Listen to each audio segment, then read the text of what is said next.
Donc nous, notre projet, c'est la nuit à la bibliothèque. On n'a pas de Suisse, ni dans l'équipe, ni dans le public, ne pleurez pas. Pourquoi une nuit à la bibliothèque ?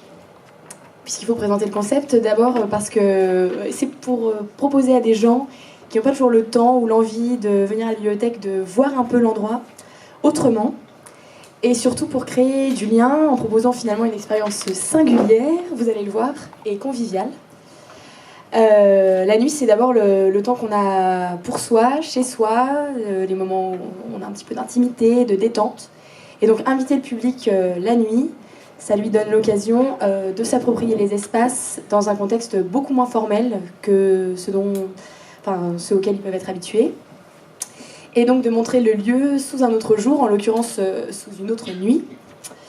Et donc afin de rendre cette activité un petit peu exploitable par tout le monde, en fait ce qu'on a fait, c'est proposer des modules qui peuvent être adaptables selon les établissements, les équipes, parce que voilà, nous on s'est posé plein de contraintes comme ça dans notre petite tête.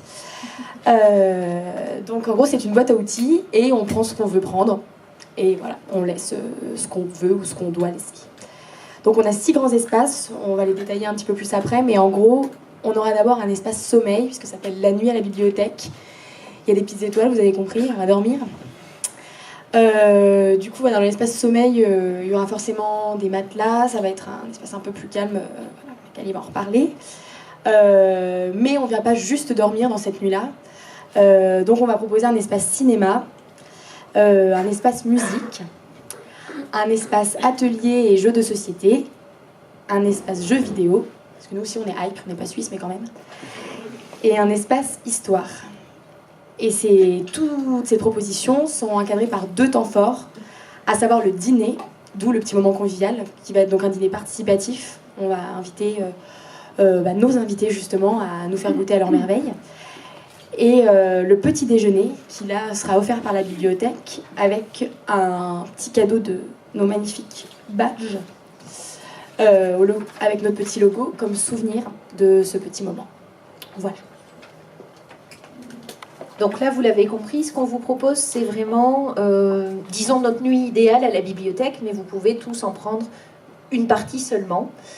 Donc ce qu'on vous propose, après le grand dîner participatif à 19h avec tout le monde, nous avons donc un espace, en fait nous avons un certain nombre d'espaces dans lesquels se placent un certain nombre de choses, animés par des bibliothécaires, vous les avez indiqués en noir, ou animés par des intervenants extérieurs, vous les avez en rouge. Les gens peuvent donc circuler librement dans ces espaces. Un peu partout, vous avez du matériel extrêmement confortable. Vous avez des chauffeuses, vous avez des coussins, vous avez des poufs où chacun peut tranquillement s'assoupir ou profiter des animations. En plus d'un espace sommeil qui est un espace clos dans lequel vous pouvez vraiment dormir si vous êtes fatigué. Donc ce qu'on vous propose, c'est un espace musique avec concert, avec possibilité de danser ensuite, puis avec des écoutes de coups de cœur de discothécaires. On vous propose un espace atelier et jeux de société avec des ateliers manuels autour du papier, par exemple. Donc des origamis, des paper toys, des sculptures sur papier, des sculptures sur livre avec un intervenant. Et il m'en manque un, ça va revenir. Tout au long de la soirée, des jeux de société en libre accès. Et par exemple, puisque je ne vous l'ai pas dit, mais il y aura donc des temps forts, on vous propose aussi une partie de loup-garou pour se faire un petit peu peur autour de 2h du matin. Un atelier histoire qui est un endroit plus calme, avec 1 heure du conte pour les enfants, suivi d'1 heure du conte tout public, puisqu'il faut quand même prendre en compte les différents âges. Des contes pour adultes, vraiment quand ils seront couchés, les enfants. Puis des lectures et des récits de vie où on pourra chacun intervenir, bibliothécaire et un participant du public. Des jeux vidéo pour tous âges répartis, ainsi qu'un tournoi un peu tard. Et enfin, des séances de cinéma pour lesquelles les bibliothécaires auront fait une présélection de films et auront fait voter leur public. Quel film voulez-vous voir à quelle heure avec cependant un film pour enfants, un film tout public, puis un film pour adultes, et on terminera en partenariat avec le cinéma du quartier par une avant-première.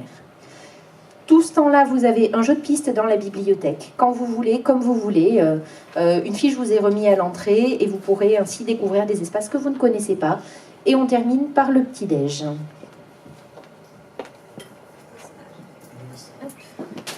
Alors, oui, un petit moment de logistique.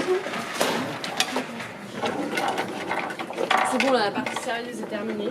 Voilà, maintenant ça y est, on va pouvoir avoir les espaces un peu plus sympas.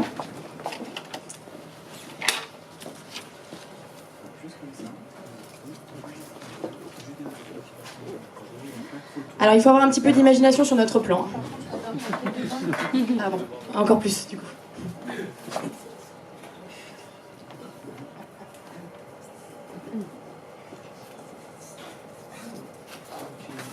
Oh là là là, la table.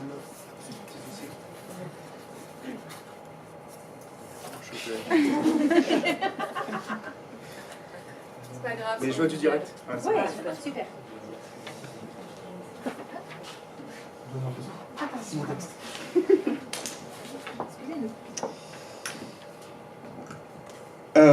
Donc voilà, alors première chose, moi je suis la contrainte, je vais jouer le personnage qu'on nous a imposé, c'est-à-dire c'est évidemment la personne qui dans ces cas-là gêne, c'est le SDF.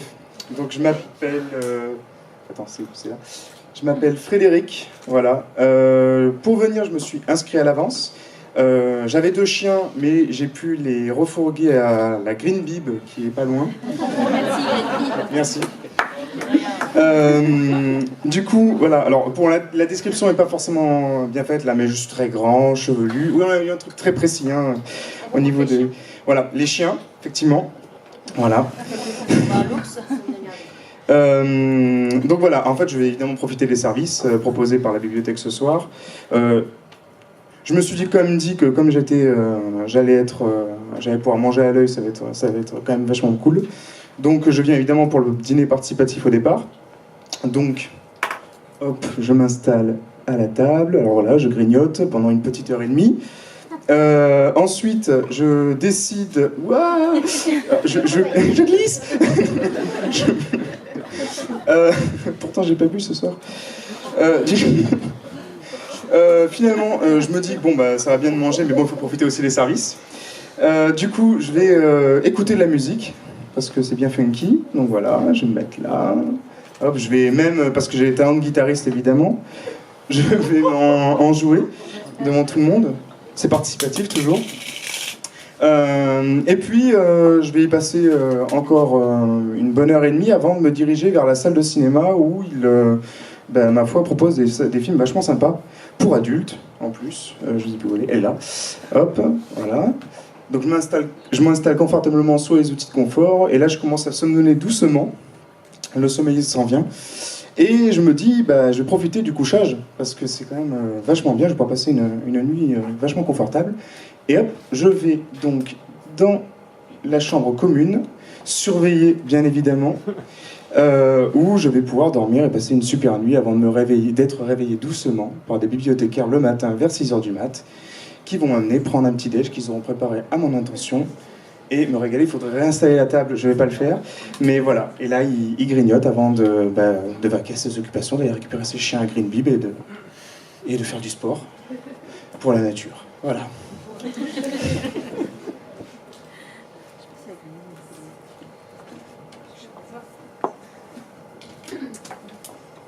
Donc, moi, je suis une famille, moi toute seule.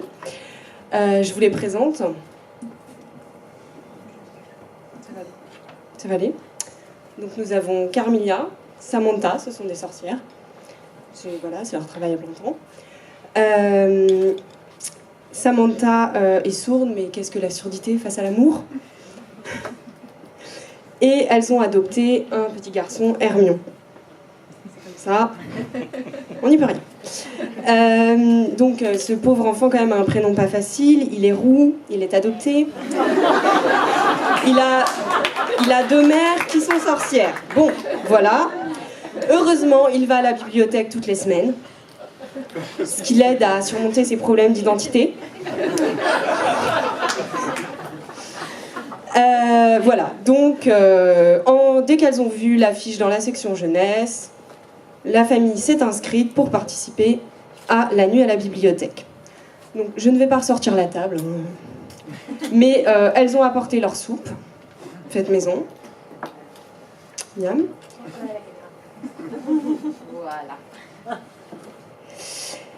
Et puis elles ont participé à plusieurs choses après le repas. Elles sont d'abord allées dans la salle, dans l'espace musique, écouter un formidable concert, accessible, puisque le sol est un parquet et qu'on a fait attention aux basses pour que Samantha puisse faire la fête toute la nuit. Enfin, toute la nuit, non. Elle en perd son chapeau, c'est comme ça. C'est rock'n'roll. Donc ensuite, elles se sont dirigées vers l'espace histoire. Bon, reste là. Hermion, ce petit sacripant, s'est échappé pour aller jouer aux jeux vidéo. Voilà. Il a une technique extraordinaire. Et puis on a recadré un peu les choses et tout le monde est allé écouter le conte tout public. Voilà, magnifique petit coussin en feutrine. Avec notre conteur. Et évidemment, son interprète. En langue des signes. Voilà, là, il était quand même 22h30, hein, donc Hermion commence à fatiguer. Il rentre à la maison avec Samantha. Et Carmilla, mère indigne, qui quand même s'est faite belle. Peut-être un petit projet Cupidon, qui sait. Elle est restée. Donc, elle a continué à écouter des contes. Là, c'était un conte vraiment pour les adultes, plus d'enfants autorisés. Elle est ensuite allée jouer au loup-garou. C'est une sorcière, hein, on est samedi soir, c'est le sabbat, tout ça, faut pas quand même... Et puis, elle a fini à l'avant-première où elle s'est endormie. Et le lendemain matin, elle a été réveillée par les gentils bibliothécaires. Et elle a volé, nous avions une provision, elle a pu voler du petit déjeuner pour rapporter à Samantha et Hermion, qui quand même, les pauvres, avaient été punis. Voilà, donc plein de choses possibles. Alors, vous l'avez compris, beaucoup de propositions dans des espaces donc, qui sont adaptables, modulables, pour un grand moment, avec des rencontres très enrichissantes, puisque vous avez vu que Madame cherche une petite amie grâce à Cupidon. Alors, quelques variations pour aller plus loin. Déjà, on avait pensé aussi dès le départ mettre peut-être une petite chasse au trésor, pour permettre un petit peu à ce petit Hermion tout malheureux avec ses deux mamans de se promener et de voir un petit peu plus les espaces de la bibliothèque. Et c'est un travail qui demande de l'investissement, mais en même temps on est une bibliothèque en réseau évidemment, on a plein de partenaires et on peut décliner ce travail-là sous forme thématique, à savoir que Halloween éventuellement pour garder notre petit public de sorcières, ou Nuit du Fantastique, voilà. Par ailleurs, la nuit peut être plus ou moins longue selon le planning et l'énergie des bibliothécaires. Et nous, on avait choisi de le faire sur inscription par facilité, mais ça pourrait être encore plus ouvert. Et à l'exemple de la nuit blanche, porte ouverte finalement. Voilà, merci. Juste un petit détail. C'est le stress, mais Hermion n'est pas malheureux parce qu'il a deux mamans. Et on aime bien qu'il y ait des SDF dans notre bibliothèque, hein, parce que là, on va passer pour les gros fachos.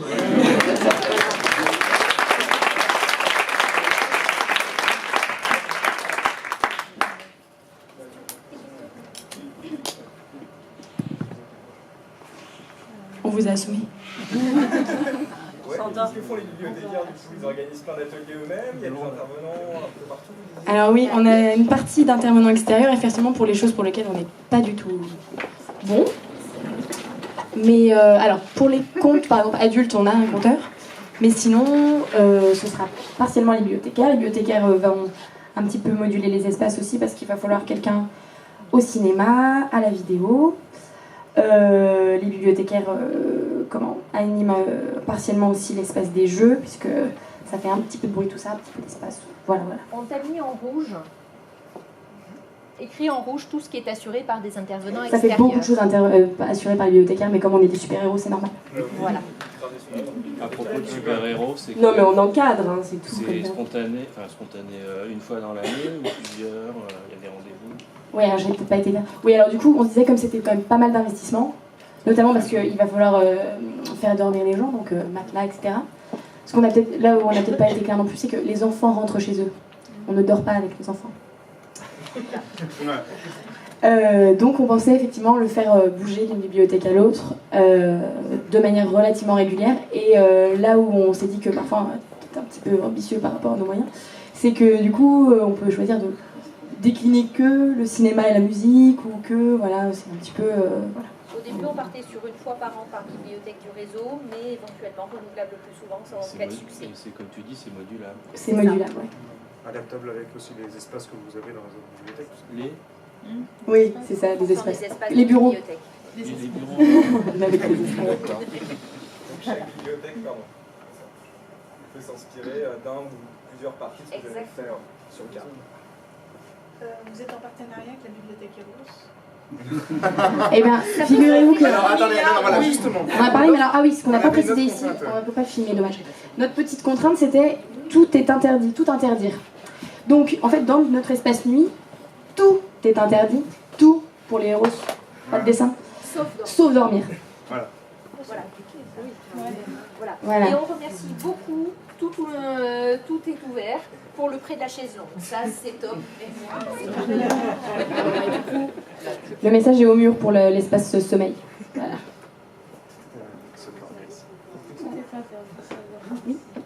Comment vous réveillez les gens le matin? Délicatement. Par une On va- musique douce. On va leur chanter une berceuse à l'oreille avec des viennoiseries. On rallume la sono du concert On a même les plateaux repas. avec les basses. Voilà. Oui. Mais on est ouvert aux propositions, si t'as des idées. De toute manière, le petit-déj est entre 6h et 9h. Ça laisse quand même du temps pour se réveiller. Et pour ceux qui se lèvent à 10, 11, midi, 17h. Alors eux, ils sont réveillés un peu plus brutalement par les gens qui rentrent à 9h, tout simplement, dans la bibliothèque. Non mais ouais. Mais non, puisque comme nous faisons ça un samedi soir, le lendemain matin, nous ne sommes pas ouverts. Nous sommes dans une bibliothèque qui n'est pas ouverte le dimanche. Bah ouais, c'est comme ça. Ou on peut ouvrir le dimanche d'ailleurs, mais en tout cas, il y a un roulement dans l'équipe. Petite contrainte technique quand même. Et bah, si tu te lèves à 11h, tu rentres et tu te recouches chez toi. Qu'est-ce que tu veux?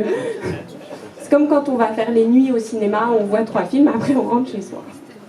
Et pour ceux qui ronflent, est-ce qu'il y a Les boules Non. sont très Les boules qui sont... Ah bon? Bah oui, Si, on a une distribution de boules pièces. c'est quand même plus pratique. Oui. Ça coûte rien. Les ronflements, peut-être déjà répondu. Oui, on vient de le dire. En boule qui est pour tout le monde. Non, et puis on fait une cohabitation des publics, hein, donc... Pour les SDF qui ne savent pas trop, vous avez quelque chose? Cohabitation des publics. Comme tous les jours dans nos bibliothèques, les SDF se lavent pas, les gens se plaignent de l'odeur, mais c'est comme ça, on est ouvert à tout le monde. Il aura pris sa douche à la Green Bib. C'est ça, il ira prendre sa douche à la grille. Partenariat. En laissant ses chiens, c'est ça. En laissant ses chiens, exactement. voilà. Et si c'est fermé, il peut se tremper dans les récupérateurs d'eau. Voilà. Exactement, il dira Dans ça. le lac suisse. Voilà, Et un petit dos crawlé dans le lac suisse. Manger à la pizza. Bravo.